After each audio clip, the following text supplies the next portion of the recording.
സ്ഥാനാർത്ഥി ശ്രീകുട്ടൻ എന്നൊരു സിനിമ ഉണ്ട്. അടിപൊളി സിനിമ ഒരു കുഞ്ഞ സിനിമയാണ്.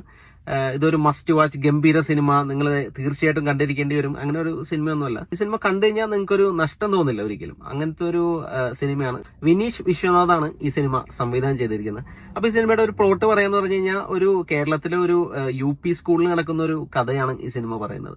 അപ്പൊ ഇതിലെ UP സ്കൂളിൽ നടക്കുന്ന കഥ ആയതുകൊണ്ട് ഇതിലെ അഭിനേതാക്കൾ ഓൾമോസ്റ്റ് മെയിൻ ക്യാരക്ടേഴ്സ് എന്ന് പറയുന്നത് ആ സ്കൂളിൽ പഠിക്കുന്ന കുട്ടികളാണ്. ആ കുട്ടികളുടെ പെർഫോമൻസ് ആണ് ഈ സിനിമയിൽ നമ്മൾ എടുത്തു പറയേണ്ടത്.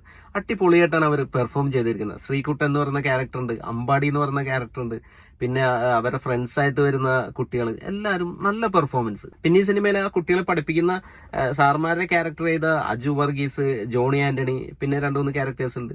അപ്പൊ അവരൊക്കെ നല്ല പെർഫോമൻസ് ആണ്. അജു വർഗീസിന്റെ ഒരു കിടിലം പെർഫോമൻസ് തന്നെ പറയാം. നമ്മൾ ഇതുവരെ അജു വർഗീസിന് ഇങ്ങനെ ഒരു റോളിൽ കണ്ടിട്ടില്ല. പിന്നെ നമ്മുടെ സൈജു കുറുപ്പ് വരുന്നുണ്ട് സിനിമയിൽ ഒരു ക്യാരക്ടറായിട്ട്. അടിപൊളി പെർഫോമൻസ് തന്നെയായിരുന്നു. അപ്പൊ എനിക്ക് ഒരുപാട് ഇഷ്ടമായി സിനിമ. സൈന OTT പ്ലേയിലാണ് സിനിമ സ്ട്രീം ചെയ്യുന്നത്. അപ്പോൾ നിങ്ങൾ തീർച്ചയായും ഒന്ന് കണ്ടു നോക്കേണ്ട സിനിമ തന്നെയാണ് സ്ഥാനാർത്ഥി ശ്രീകുട്ടൻ.